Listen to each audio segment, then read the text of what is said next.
Hello everyone. Today I'll be explaining the implementation of stop and wait protocol and the sliding window protocol in a C program and execution of the same. So about the stop and wait protocol, already you have studied in the theory in the computer communication network. If the data frames arrive at the receiver side faster than they can be processed, then there is a need of a flow control. That is, frames must be stored until their use. Normally, the receiver does not have enough storage space, especially if it is receiving data from many sources. So, this results in either discarding of the frames or denial of the service. To prevent the receiver from becoming overwhelmed with the frames, we need to tell the sender to slow down. There must be a feedback from the receiver to the sender. The protocol we discuss now is the stop and wait protocol because here the sender sends one frame, stops until it receives the confirmation from the receiver, and then sends the next frame. We still have a unidirectional communication for the data frames, but the auxiliary acknowledgement frames travel from the other directions. We add flow control to our previous protocol.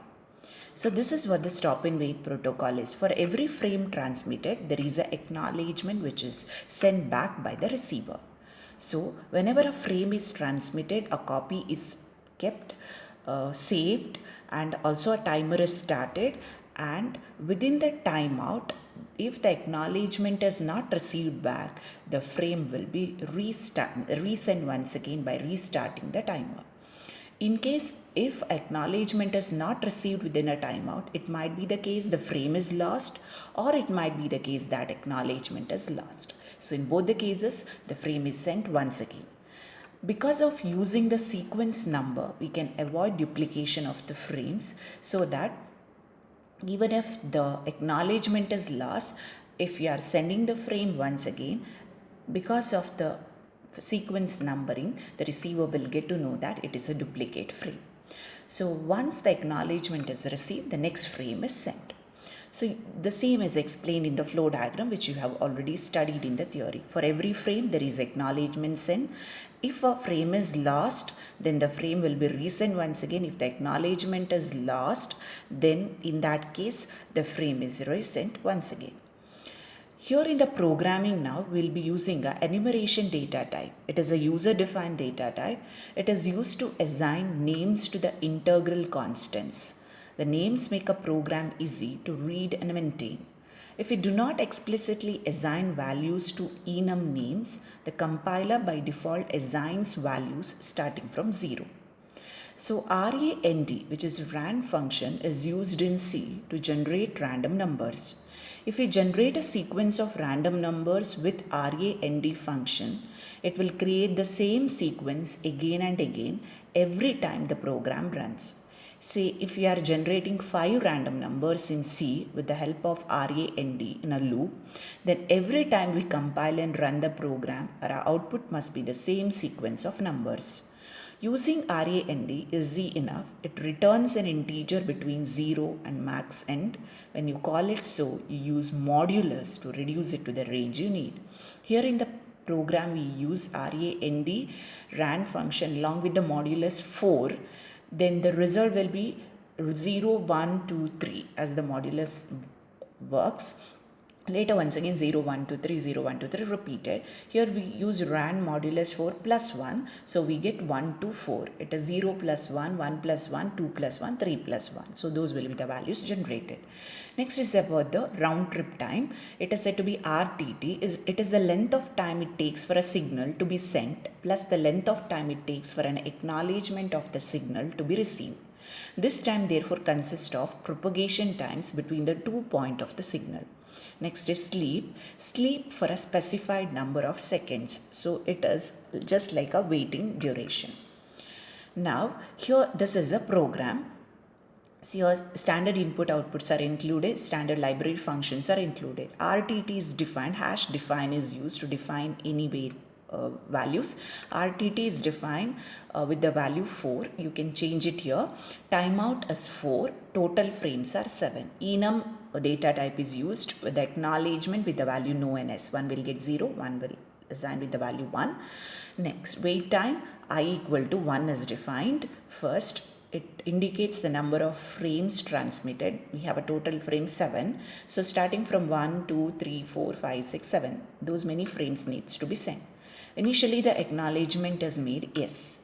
For I less than or equal to total frames, if acknowledgement is yes and I is not equal to 1. So for the first case when I is 1, initially we make acknowledgement is yes, I is equal to 1, so it will not enter that if loop. So for will be, it will be in the for loop till we send all the frames. So initially it will be printed. You can see in the output here, frame 1 sent waiting for the acknowledgement. Next is acknowledgement will be made no. Now rand is used to generate that wait time. So randomly it will generate the time. So we can use that also to print it along with the frame sent. So in case it might generate 0, 1, 2 or 3. In case if it generates 4, I mean in case if it generates random value as 3, then in that case 3 plus 1 is 4. Wait time will be 4. So in case if the wait time is equal to the timeout, so if that is 4, both are 4, then in that case sender prints that acknowledgement is not received for the frame, that is timeout as it reached the timeout. You can see in the result here, third case, acknowledgement is not received just because there the random number generated was 3 plus 1 was 4, which is equal to the timeout that we have specified here. It will be a random number, we will not be knowing because rand generates the random pseudo random numbers. Next, in case if the wait time is other than 3, 0, 1, 2, then in that case we will have the values obtained 1, 2, 3 because plus 1 is added here, 1, 2, 3. Then in that case it is not the timeout, so it waits for some duration of time and frame will be received and the acknowledgement will be sent, will be displayed. And the acknowledgement is made yes. Then it checks if I is total frames 7, no, that means we need to send still more frames. I is made 2. Since I is made 2 now, acknowledgement is also yes, so it will be displayed as acknowledgement for the frame 1 is received, I minus 1, 1 is received for the previous, then the frame 2 is sent, I is sent, acknowledgement is made no. Once again it waits for the time based on the random number. It might be the case that we'll have to retransmit the frame, or it might be the case that successful transmission of the packet and the acknowledgement is received. The same process will be continued. So when the I equal to the total frame, acknowledgement for the last frame is received and it comes out of the loop. That is what the stop and wait protocol, whatever the output has shown. So just you need to know here is that one is that for every frame we transmit, it waits for the acknowledgement. If it is received within the timeout, then in that case it is a successful transmission of the packet. Then the next frame will be transmitted.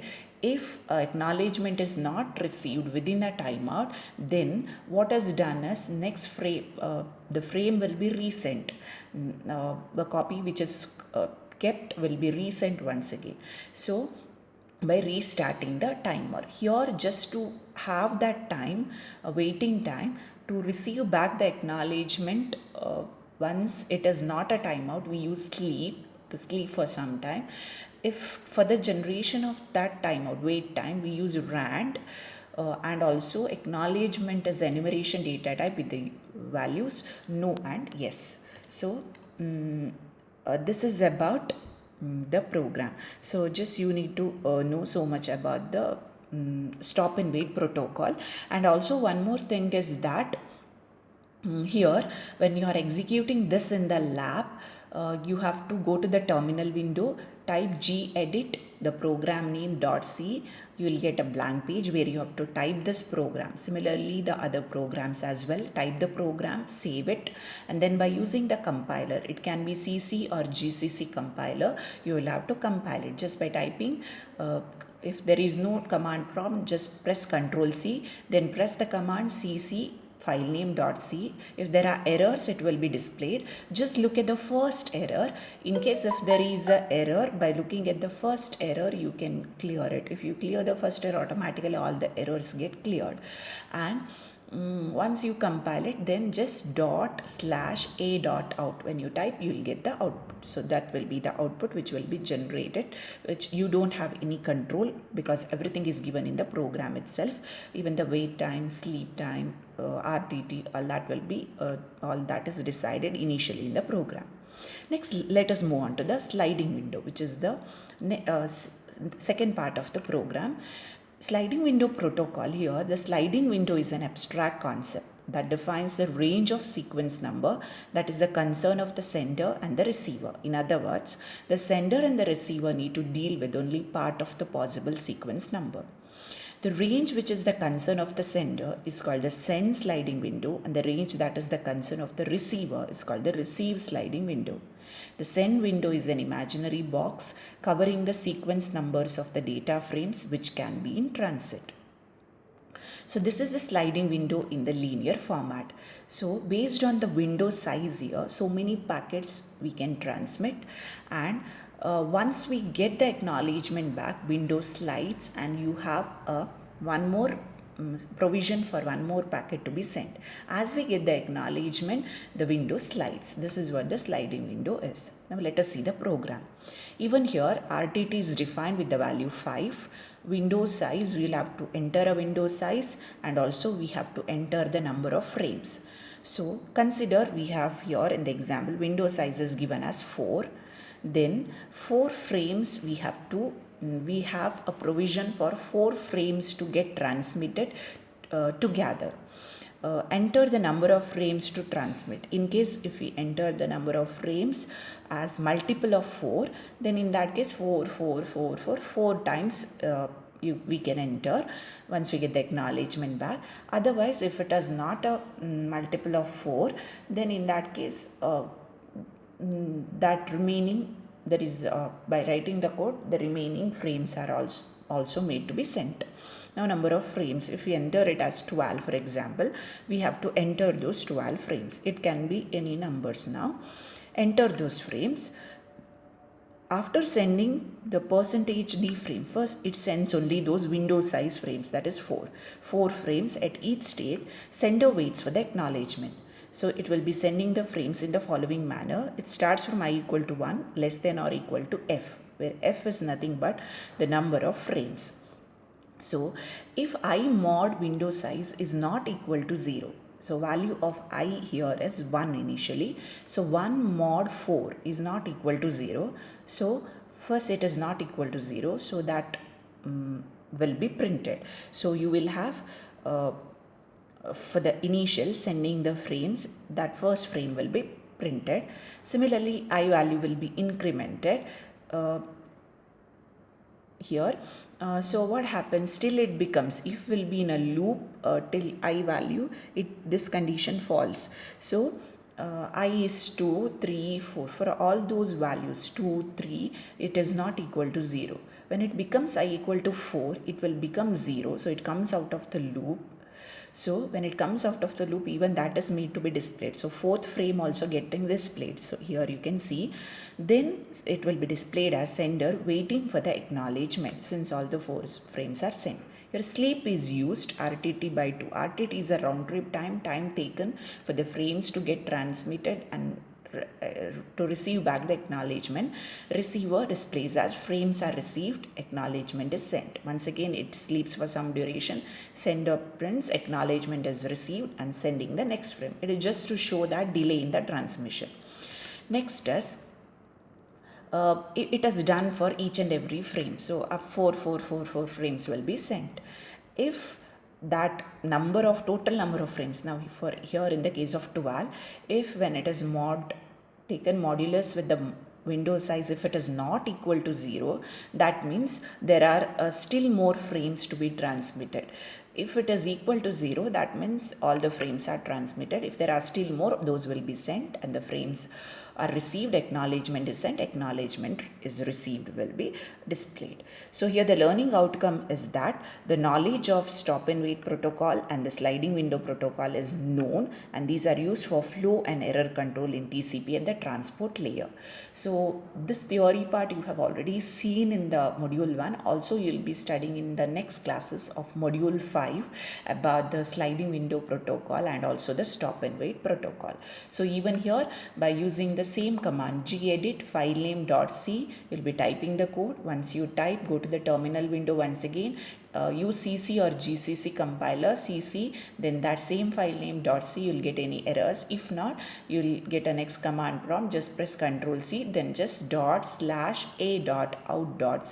You will get the output onto the screen. Even here there is, the user will have to enter only the window size and the number of frames and enter those many number of frames. Then automatically, since we have the sleep command written and RTT is defined, automatically after little duration of time you keep getting the outputs. So go through these both the program. This completes all the 6 programs of part B. So go through all the part B programs. I have explained the theory part, I have explained the coding part, and also have told about the steps and also the output part. So go through all these 6 programs and with respect to the stop and wait as well as the sliding window protocol. Thank you.